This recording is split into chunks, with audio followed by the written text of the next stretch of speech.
Dear students, how are you? I believe you are all well. I am also well.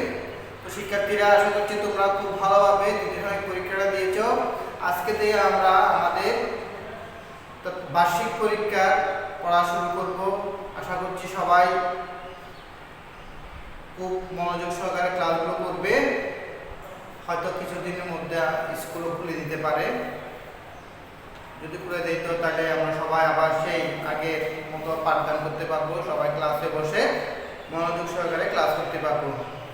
তো শিক্ষার্থীরা দেখো, আমাদের আজকে প্রথম ক্লাসের মধ্যে আমরা আমাদের টেক্সট বুক তো আমাদের শেষ হয়ে গেছে। আমরা এখান থেকে মডেল কোয়েশ্চেনগুলো করবো। কেমন? প্রত্যেকে এই বইটা নাও। এই বইটা থেকে আজকে আমরা মডেল কোয়েশ্চেন করবো 1 এবং 2। এটা খেয়াল করবো, আমাদের এই বইটার মধ্যে 3 ধরনের মডেল কোয়েশ্চেন আছে। আমরা মডেল কোয়েশ্চেনগুলো 1 2 কোথা থেকে পাবো সেটার জন্য আমি পেজটা এখানে তুলে ধরেছি। পেজ হচ্ছে 329 and 331। এটা থেকে দুটো আমরা মডেল কোয়েশ্চেন করব, মডেল কোয়েশ্চেন 1 আর মডেল কোয়েশ্চেন 2। এটা হচ্ছে মডেল কোয়েশ্চেন 1 এর পেজ, এটা হচ্ছে মডেল কোয়েশ্চেন 2 এর পেজ। এবং আমরা সিন প্যাসেজ করব, ঠিক আছে? সিন প্যাসেজ করব। তো প্রত্যেকে 329 পেজ খুলো, মডেল কোয়েশ্চেন 1। দেখো, এগুলো আমরা আগে পড়ে ফেলেছি। এরপর আরেকটু তোমাদেরকে আমি দেখিয়ে দিচ্ছি, যেহেতু তোমাদের এখনো পর্যন্ত কিছু কিছু সমস্যা রয়ে গেছে অনেকের। তো মনোযোগ দিয়ে শুনো। সৈকত ইসলাম lives with his parents in flat in Bogura.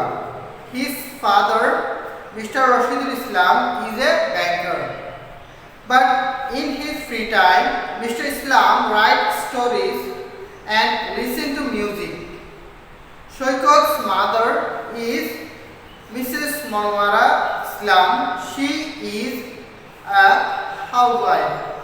In her free time, she enjoys sewing. She makes dresses. She often gets orders from her friends and neighbors. Shoykot is in class 5. He is a good student. He wants to improve his English, so he watches cartoons on TV every day. He also reads English books. He likes books about animals, especially tigers and lions. তো শিক্ষার্থীরা, এই প্যাসেজটা আমরা এর আগে পড়েছিলাম, ঠিক আছে? এর আগে পড়েছিলাম আমরা অন্য একটা প্যাসেজ থেকে। তো এখান থেকে প্যাসেজ থেকে আমাদের 4টা কোয়েশ্চেন করতে হয়, তোমরা সেটা জানো। প্রথম হচ্ছে কি ম্যাচিং বা ফিল ইন দ্য ব্ল্যাঙ্কস, তারপর হচ্ছে ট্রু ফলস, তারপর কোয়েশ্চেন অ্যানসার, এরপর একটা শর্ট কম্পোজিশন। তো যেটা তোমাদের সবচেয়ে বেশি সমস্যা হচ্ছে, আজকে আমি সেটা নিয়ে একটু আলোচনা করব। তোমরা ম্যাচিং জানো, আমি আজকে তোমার সাথে একটু ট্রু ফলসটা একটু আলোচনা করব।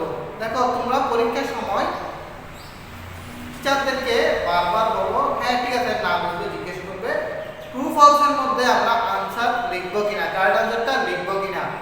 তো তোমরা এখানে একটা প্রশ্নের মধ্যে খেয়াল করো, 2 নাম্বার দেখো, write whether the following statement of above text are true or false.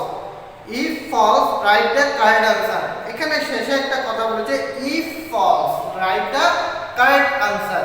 তো আমাদের যদি প্রশ্নের মধ্যে লেখা থাকে write the true for true statement, false for false statement, তাহলে সেখানে আমরা শুধু true and false এই দুটাই লিখবো।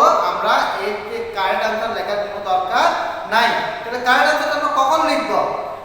আবার বলছি, যদি লিখে থাকে আমাদের if false, write the correct answer, যদি মিথ্যা হয় সঠিক উত্তরটা লিখো।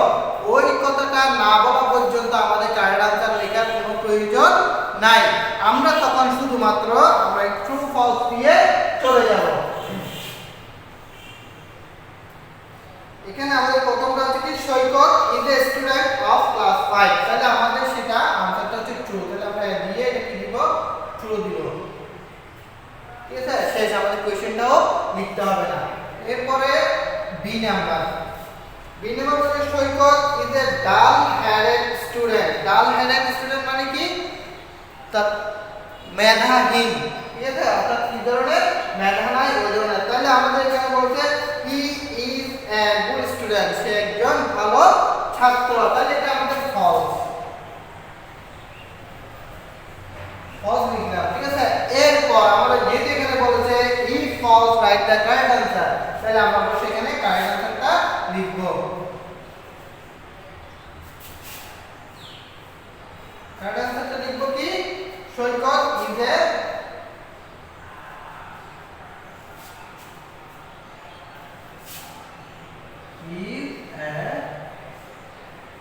good student ঠিক আছে তো আমাদের যদি কারেক্ট आंसर লিখতে বলে তাহলে আমরা কারেক্ট आंसर এটা লিখব যদি false right by correct answer লিখে না থাকে তাহলে আমরা এটা লেখার দরকার নাই শুধুমাত্র আমরা ফলসটা লিখে দিব আমাদের কারেক্ট आंसरটা লিখতে হবে না দেখ এরপর আমাদের আছে 3 নাম্বারের কোশ্চেন আনসারগুলো তোমরা জানো তাই আমি তোমাদেরকে এটা বলতেছি না এরপর 4 number right a short composition about yourself answer the following question in your composition তো দেখো এখানের মধ্যে তোমাদের একটা সমস্যা হচ্ছে তোমরা তো কম্পোজিশনটা লিখো এই কম্পোজিশনটা কি সম্পর্কে তোমরা লিখো না তোমরা সরাসরি आंसरটা লিখে দাও তো আমাদেরকে এখানে বলা হয়েছে দেখো কি yourself লিখতে ঠিক আছে তো yourself লিখতে গেলে আমাদের কিভাবে লিখব আমরা answer to the question number 4 এইভাবে দিয়ে আমরা yourself লিখতে বলতে yourself এর জায়গায় আমরা কি myself ঠিক আছে এটা একটা নাম দিবা এই নাম দেওয়ার পরে তোমরা কি করবা এটা লিখতে শুরু করবা এখন নাম লিখতে উপরে কোনো নাম নাই তোমরা ডাইরেক্ট সরাসরি কি করে এটা লেখা শুরু করো তো লেখাটা শুরু করলে আমরা কি সম্পর্কে লিখব সেটা ঠিক আছে তো আমাদের কি করতে হবে আমাদের যে শর্ট কম্পোজিশনটা লিখব আমরা সেটা অবশ্যই কি লিখব উপরে একটা নাম দিব হেডিং দিব ঠিক আছে তো এরপর আমাদের একটা প্যারাগ্রাফ আছে আমরা পেজ 331 এ আসি আমরা পেজ 331 এটাও আমরা কোশ্চেন 2 এর মধ্যে এটাও আমরা আগে পড়েছি আমি তোমাদের একটু আবার পেজটা পড়ে শোনাচ্ছি দেখো My home district is Kishoreganj. It is about 145 km from Dhaka. It is a district headquarters. The district has 8 municipalities, 13 upazilas, 108 unions and 1745 villages. The name Kishoreganj comes from the name of an old landlord known as Roja Kishore Parmanik or Nanda Kishore Parmanik. The area of Kishoreganj municipalities is about 10 square kilometers. The rivers Narasanda flow through the town. Kishoreganj is a small town, but there are many important places in and around it. The largest fairground called Sholakia is down and the well-known government Guruddaya College are in the town.